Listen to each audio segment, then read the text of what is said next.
Bem-vindos de volta ao canal Resumo dos Filmes. Hoje eu vou contar a história do filme de ação e suspense chamado Terra Nova. Alerta de spoilers a seguir. Nas colinas frias de uma ilha deserta, Zillian está tentando encontrar um lugar seguro para acampar. Ele anda por quilômetros até escorregar e cair em um rio gelado, mas depois de flutuar por um tempo, ele consegue sair e continuar a sua jornada. Quando fica muito cansado para continuar, ele para descansar. Depois pega uma flor para comer e começa a pensar em como tudo isso começou. Zillian está na prisão perpétua pelo assassinato de 6 homens.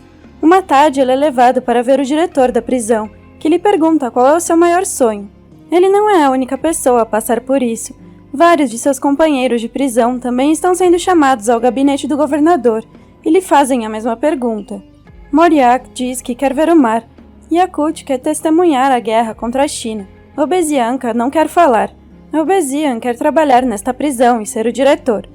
Tolia quer acompanhar os progressos da estação espacial e Sipa quer ver mulheres novamente, mas a resposta de Zillian não é mostrada. O diretor lhes diz que eles foram selecionados para serem transferidos para uma colônia penal e pouco tempo depois, todos os prisioneiros embarcam em um avião. Assim como na prisão atual, os prisioneiros são divididos em grupos e colocados em celas. Obesian age como se fosse o chefe e até mata um homem para pegar a sua cama. Quando a escotilha é finalmente fechada e o navio sai dali, os prisioneiros começam a entrar em pânico, pensando que tudo isso tem sido um truque para deixá-los morrer no mar. Quando os homens começam a ficar violentos, Zillian se lembra de uma conversa que teve com Sipa na prisão. Sipa tem alguns problemas mentais severos e sempre se arrastava para a parede e falava bobagens, mas naquele dia ele mencionou que o céu e o inferno não tinham mais lugar, e um terceiro lugar, tipo purgatório, está sendo preparado para pessoas como eles. Zillian havia pensado que era mais um disparate de Sipa, mas ele começa a ver sentido nisso agora. Depois de um tempo, todos se acalmam e tentam passar os dias conversando e comendo, mas no meio da viagem, um bando foge de uma das celas, procurando por um preso. Obesian finge negociar no início, apenas para matar o homem que procuram, causando um motim. Agora, prisioneiros de ambos os lados começam a bater e se matar através das grades, exceto Sterry, um velho que fica atrás rezando. Mas a luta não dura muito, os guardas chegam rapidamente e depois de pará-los com um tiro de advertência, eles jogam uma granada de gás para fazer todos dormirem. Em seguida, eles chegam a uma ilha deserta, onde os prisioneiros são colocados em algemas numeradas e deixados na praia para que possam ouvir o que o Sr. Olafson e Martha, os chefes do projeto Terra Nova, têm a dizer. Desde que a pena de morte se tornou ilegal em todos os países, as prisões têm ficado sem espaço para manter um número tão grande de criminosos, razão pela qual o governo russo ofereceu este terreno para iniciar este projeto, financiado por algumas organizações internacionais. A partir de hoje, os prisioneiros são colonos vivendo sob sua proteção, e tudo o que eles precisam para sobreviver está sendo fornecido, incluindo alimentos que devem durar 3 meses. Um satélite estará observando-os o tempo todo, e também há algumas boias de comunicação ao redor. Eles têm a possibilidade de levar um barco até um deles, para apertar o botão vermelho e dizer o que precisam. Se aparecer uma luz verde, isso significa que o pedido foi aceito. Obesian não está satisfeito com a ideia de ser gravado 24 horas por dia, 7 dias por semana, então ele lança uma grande pedra em protesto. Mas os guardas rapidamente o fazem recuar com alguns tiros de advertência. Martha esclarece que as boias também podem ser usadas para pedir para sair do projeto, dizendo seu nome e o motivo pelo qual querem sair, e se o fizerem, eles serão devolvidos à prisão. Colocando as boias no mar ao invés na praia, eles se certificam que a decisão seja pensada 2 vezes, antes de se arriscarem a entrar em um barco. Antes de sair, os guardas jogam um molho de chaves na areia, explicando que estão numerados, para combinar com suas algemas. Os prisioneiros correm em sua direção e começam a lutar por eles, enquanto Zillian e Sipa ficam a salvo para trás, apenas pegando as chaves que os outros deixam cair. Sterry também decide ficar para trás e observar como um bando forma uma fila ao redor das chaves, para manter os seus rivais fora, e um grupo vai até as caixas que os guardas deixaram para pegar algumas armas e atacar a multidão com eles. Nos próximos dias, a gangue de Ali toma o controle da situação, e Ali recebe um casaco e bons sapatos. Sterry precisa escolher um homem para mandar para o barco, mas assim que ele agarra alguém, o grupo aproveita a chance de atacar e a luta começa novamente. Dezenas de homens morrem na luta, Moriak mata Ali com uma pedra, Obezian mata Stary também com uma pedra, e os 3 homens que entram em um barco para alcançar a boia caem no mar e morrem afogados. Todos os prisioneiros restantes vão para o armazém e começam a distribuir os suprimentos. Obezian aproveita as ferramentas encontradas para abrir as suas algemas à força. Zilin embala um monte de suprimentos em um saco e agarra um casaco, enquanto escuta Sipa dizer que não há como a comida durar 3 meses. Então ele deixa a área para sobreviver por conta própria e espera encontrar uma saída da ilha, levando-nos de volta ao início da história. Zilin explora a ilha até encontrar uma área sem neve e uma formação rochosa que lhe dará algum abrigo. Então ele decide sentar ali enquanto observa uma foto da sua família, que ele mantém escondida em seu uniforme de prisão. Ele sente muito a falta deles e adormece com lágrimas nos olhos. Algum tempo depois ele acorda quando ouve alguns guinchos. Afinal, os suprimentos estavam cercados de roedores, e agora eles estão comendo sua comida. Quando começa a chover, Zilin encontra abrigo sobre a formação rochosa que viu antes, acendendo um fogo para aquecer um pouco de água. Depois que para de chover, ele pega um pássaro e o assa sobre o fogo. É quando Sipa o encontra. Enquanto conversa com ele, ele tenta roubar a sua faca, mas Zilin o vê e a leva de volta. Sipa entrega um pouco de sal que tinha com ele e oferece sua ajuda em troca de alguma carne, que Zilin aceita. Então Sipa vai pegar mais madeira e vê a foto da família de Zilin pendurada nas pedras, o que o faz soprar um beijo para a esposa de Zilin. Depois eles compartilham o pássaro, e quando terminam de comer, Sipa caminha até a beira do penhasco explicando que não salta porque tem muito medo. Ele pergunta a Zilin por que ele também não tira sua vida, e Zilin explica que é por causa da sua família. Eles estão mortos e ele quer ser enterrado ao lado deles, o que não pode acontecer se ele morrer na ilha. Os 2 homens adormecem, e quando Zilin acorda, descobre que Sipa roubou a foto para usá-la como inspiração. Furioso, Zilin o espanca e o empurra no penhasco. Mas Sipa não morre porque não caiu no oceano. Ele caiu em uma colina bem abaixo. Mas mesmo depois da confusão, os 2 viajam juntos enquanto exploram a ilha. Sipa se diverte facilmente com o lixo que encontra na água, enquanto Zilin tenta pescar, mas o único ser vivo que eles encontram na água é uma espécie de centopeia aquática, o que assusta a Sipa. Enquanto olha em volta, Zilin fica chocado ao encontrar parte de um hidroavião. Basta subir um pouco mais a colina para encontrar o avião inteiro, o que lhe dá um pouco de esperança, pois ele já foi piloto e seria capaz de pilotar. No entanto, 2 homens não são suficientes para movê-lo, então por enquanto eles voltam para o seu abrigo. Zilin faz uma fogueira com alguns fósforos que ele havia agarrado no armazém, mas há algo neles que cria uma fumaça muito tóxica. Então ele se afasta do incêndio e arrasta Sipa com ele, que está dormindo e a princípio não acorda. São necessários alguns tremores de Zilin para que ele finalmente recupere a consciência, mas a sua boca só continua a dizer disparates, e Zilin percebe que o frio vai matá-los a qualquer momento. Os 2 homens decidem voltar para a base e ver se conseguem roubar algum carvão, mas quando chegam lá descobrem que a vida não tem sido fácil para ninguém. Obezian e sua gangue estão no controle e mantendo uma rotina enquanto compartilham os suprimentos, e ele até pede que eles o chamem de diretor, mas eles mantêm qualquer um que não esteja em sua equipe dentro do quartel. Eles só permitem que eles saiam para dar um passeio em uma área fechada, semelhante a prisões reais, enquanto Stonets grita com eles da torre de vigia.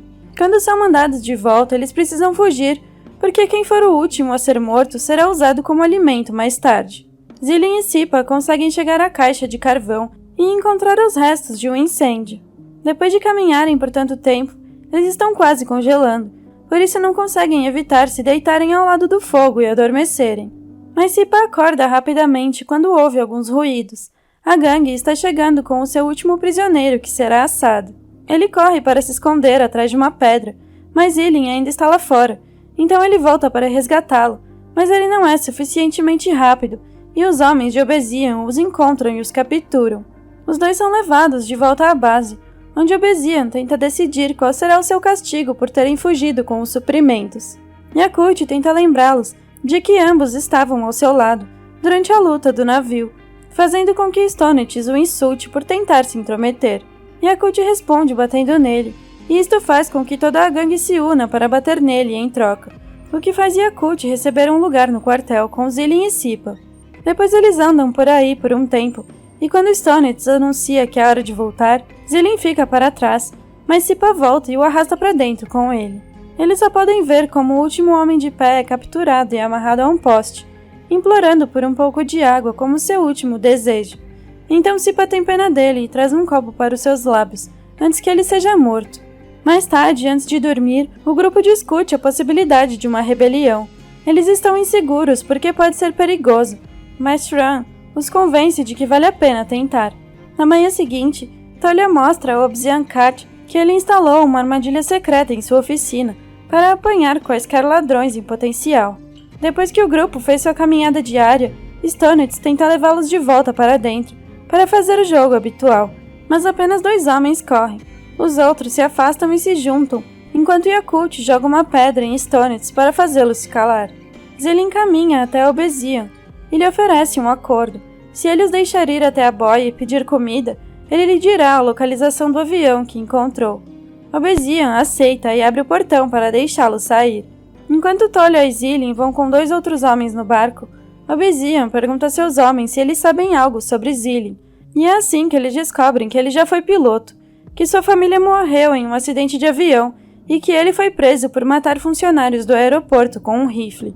Este crime foi classificado como assassinato em estado de grave agitação emocional, o que Obsidian pensa que significa que Zillion tem a consciência pesada. Assim que o barco está suficientemente longe, ele ordena que o grupo volte para o quartel, cancelando seu acordo. Yakult tenta confrontá-los, mas ele é imediatamente morto. Então Obsidian agarra mais um homem, antes de declarar que o jogo está de volta. O grupo só pode correr de volta ao quartel, já que uma briga seria uma ideia muito boa, pois os homens de Obsidian estão armados. Enquanto isso, no mar, um dos homens cai do barco, mas eles o pegam bem a tempo e o arrastam de volta para cima. Tolia chega à boia e pede ajuda, mas ela ainda está furada e nem mesmo suas ferramentas vão ajudar a consertá-la. Então eles voltam para a costa e Zillion diz a Obsidian que a comida está a caminho, mas Obsidian não acredita nele porque não houve uma luz verde de confirmação. Tolia finalmente o lembra da existência do avião, mas Obsidian também não acredita que isso seja verdade. Obsidian o distrai e o agarra pelo pescoço. Então Tolia usa a chance de vir atrás dele por trás e matá-lo. 2 outros membros de seu grupo, Amurbek e Arzanov, matam o resto da sua gangue e veem Stonitz fugir antes que eles possam pegá-lo também. Eles perguntam a Zillion o que querem fazer a seguir, e ele pede para eles libertarem os homens do quartel, porque ele jura que a comida está chegando e eles simplesmente não viram a luz, porque ela estava quebrada. Os homens estão céticos sobre isso, e o lembram que agora eles têm muitos corpos para se alimentar mais tarde, mas Tolia acha que eles devem ser enterrados. Zillion também o lembra sobre o avião, então Amurbek e Arzanov finalmente aceitam a proposta.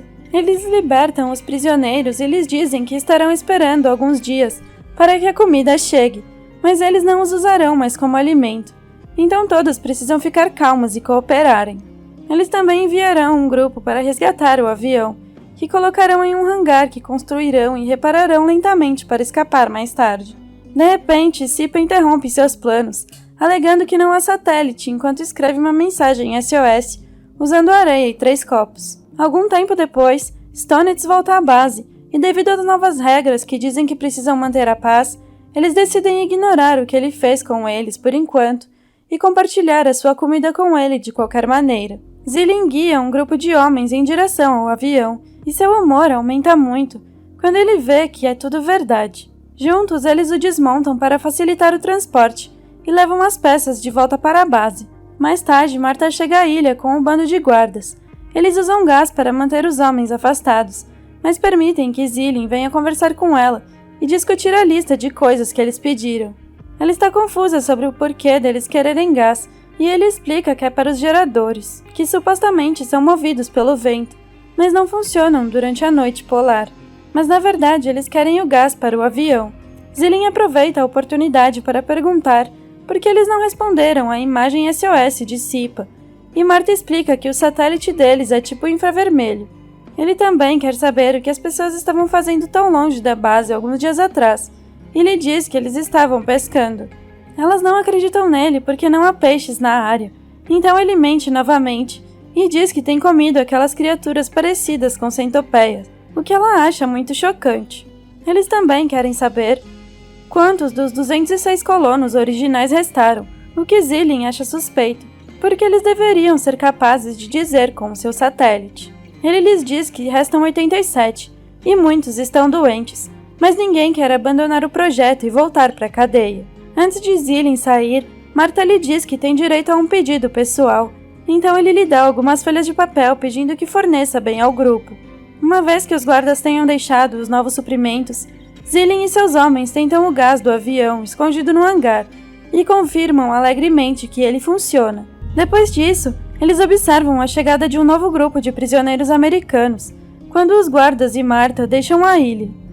Estes prisioneiros também têm o líder, um homem muito grande de quem Zilin tenta apertar a mão. O homem não aceita, na verdade ele bate em Zilin, o que desencadeia uma luta entre os dois lados.